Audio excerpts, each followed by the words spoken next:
प्रधानमंत्री को रेजिग्नेशन देना चाहिए। इतना स्टूडेंट खुदकुशी किया, पूरा प्रधानमंत्री इसलिए दायी है। लाठी चार्ज हुआ है, उसके बाद भी प्रधानमंत्री ने अभी तक माफी नहीं मांगी है, तो वो भी हमें चाहिए। नरेंद्र मोदी और धर्मेंद्र प्रधान भारतवर्ष के लिए हानिकारक है। सुनिए ना, एक ही चीज बाकी है, राहुल गांधी को प्राइम मिनिस्टर करना है देश का, बाकी सब तो चलता ही रहेगा। ये तो आज उन्होंने हार मान लिए। धर्मेंद्र प्रधान का रेजिग्नेशन एक जीत है, लेकिन धर्मेंद्र प्रधान के तरह और भी बहुत सारे धर्मेंद्र प्रधान है। तो एक बात हमको ध्यान में रखना है कि किसी भी कीमत पे दूसरा कोई धर्मेंद्र प्रधान आके वही चीजों को दोबारा ना करे। जो देश का प्रधानमंत्री है उनको भी हम लोग बताना चाहते हैं कि सिर्फ रेजिग्नेशन से तो ठीक है, मगर वो चेयर में बैठ के जो काला काम किया गया है उसका फाइल भी सामने आना चाहिए। 25 दिनों से नारा था धर्मेंद्र प्रधान का रेजिग्नेशन चाहिए, और धर्मेंद्र प्रधान रेजिग्नेशन दे दिया। पीछे देखिए कांग्रेस का मशाल मार्च चल रहा है, क्योंकि धर्मेंद्र प्रधान का रेजिग्नेशन आ गया। ये प्राइमरी डिमांड था, बट पूरा कांग्रेस का अभी तक डिमांड है कि एजुकेशन सिस्टम में जो भी करप्शन हुआ वो चेंज करना जरूरी है। एजुकेशन मिनिस्टर फिर से कोई एक धर्मेंद्र प्रधान ना बन जाए, फिर से नीट का एग्जाम में स्कैम ना हो, फिर से कोई एग्जाम में स्कैम ना हो। तो चलिए प्रेसिडेंट शुभंकर सरकार से बात करते हैं, छात्र परिषद का प्रेसिडेंट प्रियंका दी से बात करते हैं, और पूरा आज मिছিল में जो है उन लोगों से बात करते हैं। क्या सिर्फ धर्मेंद्र प्रधान का रेजिग्नेशन से ये पूरा जो आंदोलन चल रहा था हो गया, डिमांड पूरी हो गया, या दूसरा तीसरा और कोई डिमांड है? आइए उन लोगों से बात करते हैं। रेजिग्नेशन ही क्या लास्ट सक्सेस है? तो ये शुरुआत है लड़ाई का, ये शुरुआत है रेजिग्नेशन। प्रधानमंत्री को रेजिग्नेशन देना चाहिए। इतना स्टूडेंट खुदकुशी किया, पूरा प्रधानमंत्री इसलिए दायी है। और धर्मेंद्र प्रधान को अपने कुर्बानी देके ऐसा बात नहीं है, उसको हटा के क्या होगा। दादा, देश का जो युवा है, युवा को क्या वार्ता देना चाहते हैं आप? जब सबको जुबा सड़क पर होगा तब किसी का ताकत नहीं है लड़ने का। मैं बधाई देना चाहता हूँ देश का छात्र और युवा को, और ये छात्रों का पास राहुल गांधी का आवाज था, इसलिए सारा देश आज पता चला नीट में लगातार जो करप्शन हो रहा है। प्रियंका दी इस वक्त हम लोगों के साथ मौजूद है छात्र परिषद से। लगातार आपका आंदोलन चल रहा था कोलकाता में, पूरा पश्चिम बंगाल में, तो आज धर्मेंद्र प्रधान का रेजिग्नेशन हो गया। As a student leader, as a youth, आपको अभी क्या बोलना है देश के बारे में, देश के यूथ के बारे में? देखिए, पहली बात तो ये है कि सिर्फ धर्मेंद्र प्रधान का रेजिग्नेशन नहीं, और भी बहुत सारी मांगे हैं, और उन सारी मांगों को पूरा करना पड़ेगा। एनटीए को बैन करना है, और भी बहुत सारे जो जैसे लाठी चार्ज हुआ है, उसके बाद भी प्रधानमंत्री ने अभी तक माफी नहीं मांगी है, तो वो भी हमें चाहिए। जो एजुकेशन सिस्टम का जो रिफॉर्म करना है वो भी चाहिए। तो इन सब चीज़ों का डिमांड अभी भी फुलफिल नहीं हुआ है, और जब तक ये फुलफिल नहीं होता तब तक आंदोलन जरूर चलेगा। हाँ, धर्मेंद्र प्रधान का रेजिग्नेशन एक जीत है, लेकिन धर्मेंद्र प्रधान के तरह और भी बहुत सारे धर्मेंद्र प्रधान है। तो एक बात हमको ध्यान में रखना है कि किसी भी कीमत पे दूसरा कोई धर्मेंद्र प्रधान आके वही चीजों को दोबारा ना करे, इसीलिए एनटीए को बैन करना बहुत इम्पोर्टेंट है। तो बस जब तक हम लोगों का ये सारे डिमांड, जब तक स्टूडेंट्स का सारे डिमांड पूरे नहीं हो जाते, तब तक छात्र परिषद रास्ते में ही होंगे। दादा, सिर्फ युवा नहीं, राहुल गांधी भी शामिल हुए थे इस आंदोलन में, तो सिर्फ धर्मेंद्र प्रधान का रेजिग्नेशन से ये आंदोलन बंद हो जाएगा, या और भी एजुकेशन सिस्टम के लिए और भी कुछ जरूरी है? नरेंद्र मोदी और धर्मेंद्र प्रधान भारतवर्ष के लिए हानिकारक है। দ্বিতীয় কথা হচ্ছে ধর্মেন্দ্র প্রধান ইস্তফা দিয়েছে, আবার প্রধান অভিযুক্ত তাকে সিবিআই ক্লিন চিট দিয়েছে। আরে সিবিআই ও কেন্দ্রীয় সরকারের যে অভিযুক্ত সেও কেন্দ্রের শাসক দলের সঙ্গে কাছাকাছি একজন মানুষ, তো খুব স্বাভাবিক তারা ক্লিন চিট পাবেই। আমাদের বক্তব্য হচ্ছে এই আন্দোলন চলছে কেন? প্রথম কথা, ধর্মেন্দ্র প্রধানের ইস্তফার মাধ্যমে আজকে একটা বিজয় দিবস, বিজয় উল্লাস হচ্ছে সারা ভারতবর্ষ জুড়ে। এটা নরেন্দ্র মোদীর একটা হার স্বীকার করে নেওয়া যে ভারতবর্ষের শিক্ষা ব্যবস্থা ভেঙে পড়েছে। দ্বিতীয় কথা হচ্ছে পার্লামেন্টে আমরা আলোচনা চাইছি কেন ছাত্রছাত্রীদের উপরে পুলিশি নির্যাতন হলো। 3, আমরা পার্লামেন্টে আলোচনা চাইছি যে গণতন্ত্রে প্রধান বিরোধী দলনেতা তারা হচ্ছে মুখ্য। পার্লামেন্টে ডিসকাশন চাই কেন এলওপির গায়ে হাত দেওয়া হলো, এবং এই যে শিক্ষা ব্যবস্থার মধ্যে যে গলত রয়েছে এই গলতিকে কিভাবে ঠিক করা যায়।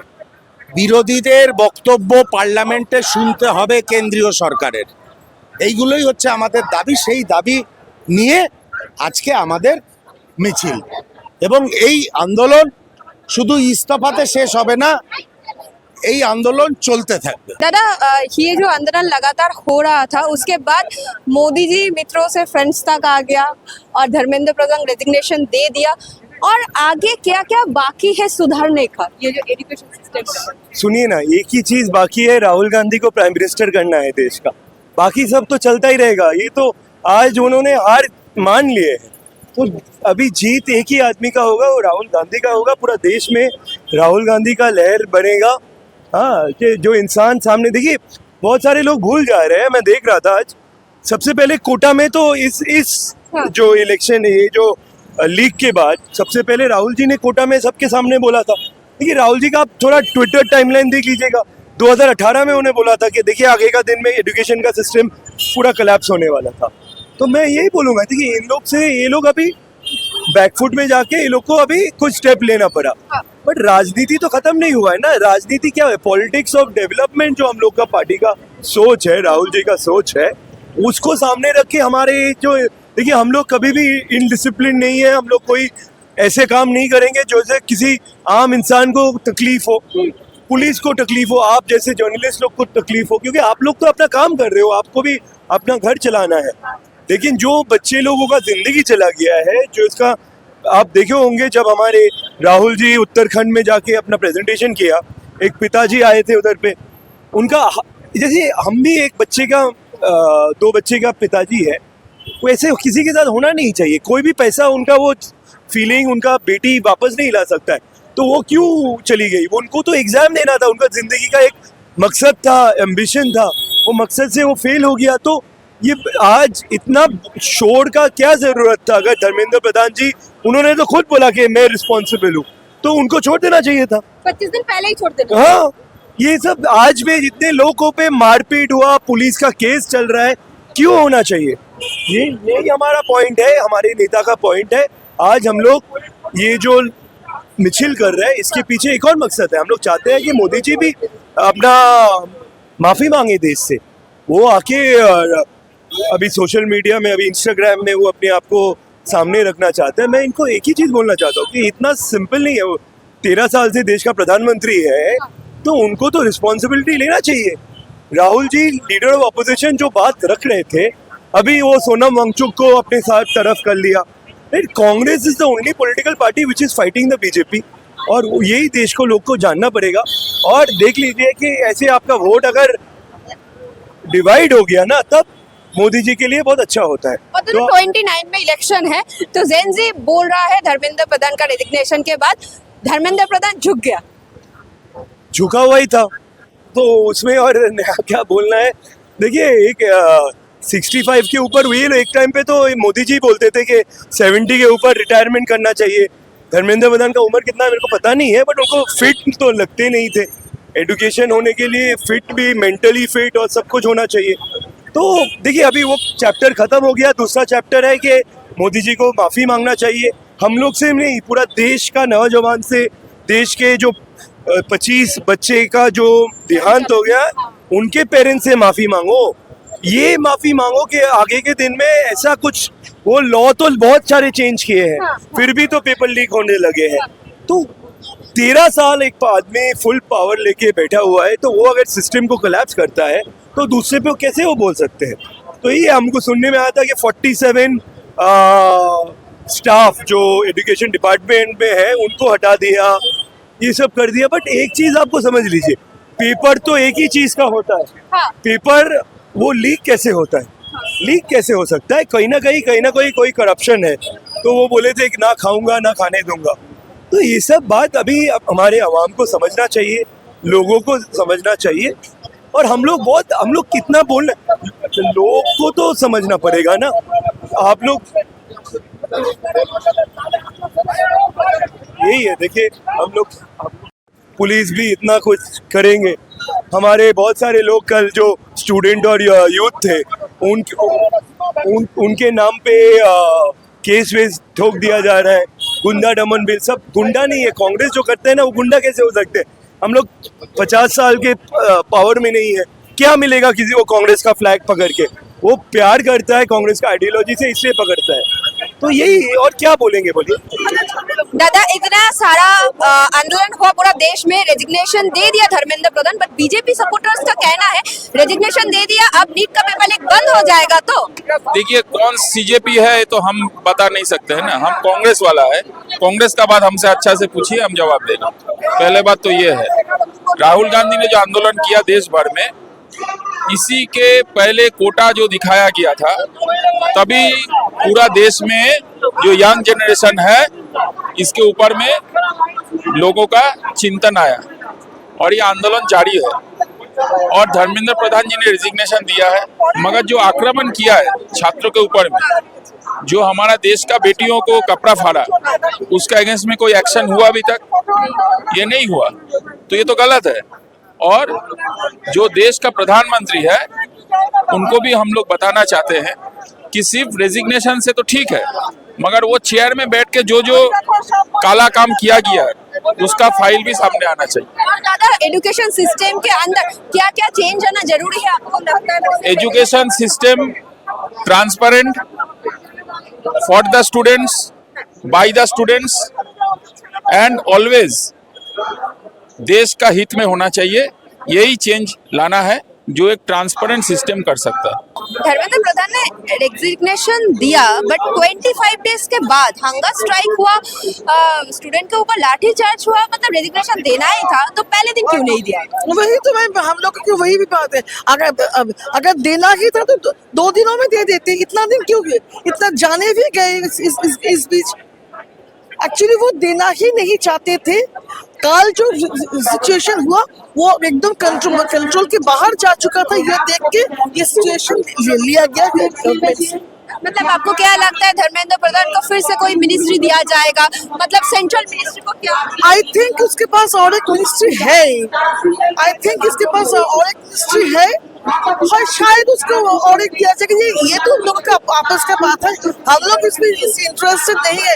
हम लोग बस यही चाहते हैं कि जो शिक्षा व्यवस्था हो उसका उन्नति हो, उसका डेवलपमेंट हो, वो फ्लॉलेस हो। उसके बाद क्वेश्चन जो लीक बंद हो, क्योंकि इस शिक्षा व्यवस्था से जुड़े हुए हैं हमारी नेक्स्ट जनरेशन। अगर उसके बाद साथ शिक्षा व्यवस्था से जुड़े हुए हैं, कर्म संस्थान का जो इशू मुद्दा भी है वो भी इससे जुड़े हुए हैं।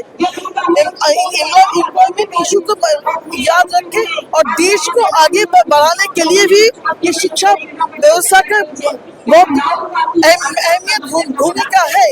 ये सब हिस्से में रखते हुए हम लोग ये अपील करते हैं कि हाँ, ये जो चल रहा है इसे एनआरकी से बंद किया जाए और जल्द से जल्द शिक्षा व्यवस्था को एक ठीक तरह से जैसे चले उसे वो देखना चाहिए। दीदी, आज का सिर्फ रेजिग्नेशन जरूरी था या अभी भी लड़ाई बाकी है? देखिए, रेजिग्नेशन से पहला माइलस्टोन है, रेजिग्नेशन पूरा लड़ाई नहीं है, क्योंकि ये आपको समझना पड़ेगा धर्मेंद्र प्रधान सिर्फ एक प्रतीक है। धर्मेंद्र प्रधान जो है वो एक सिर्फ प्रतीक है, वो एक सिंबल है, करप्शन के सिंबल है, माल फंक्शन का सिंबल है, जो पेपर लीक में जो पेपर लीक माफिया चल रहा है उसका सिंबल है। तो धर्मेंद्र प्रधान सिर्फ एक सिंबल है और एक सिंबल को जाना हम लोग वेलकम करते हैं, पर ये सिर्फ एक माइलस्टोन है और 4 दावे और 4 डिमांड्स हमने पेश किए हैं और ये एजिटेशन और ये मूवमेंट चलता रहेगा जब तक हमारे डिमांड्स नहीं फुलफिल होता है। दादा राहुल गांधी का पिक्चर हाथ में है और ये लड़ाई में स्टूडेंट लोग थे, फिर Rahul Gandhi as a opposition leader भी थे, तो आपको क्या लगता है सिर्फ रेजिग्नेशन सक्सेस है या और कुछ होना जरूरी है? শুধু রেজিগনেশন সাকসেসের ব্যাপার নয়, আমাদের লড়াই যে বিজেপি এবং আরএসএস চেয়ে ভারতবর্ষের যে ডেমোক্রেটিক সিস্টেমকে ডিস্ট্রয় করতে চাইছে তার বিরুদ্ধে আমাদের লড়াই। একজন শিক্ষামন্ত্রীর পদত্যাগ সেটা একটা সিম্বলিক, কিন্তু আমাদের আরো লড়াই যে ভারতবর্ষের যে সরকার চলছে সেই সরকারকে গণতান্ত্রিক উপায়ে নির্বাচনের মাধ্যমে তাদেরকে ক্ষমতাচ্যুত করে ভারতবর্ষে ন্যায়ের শাসন প্রতিষ্ঠা করা।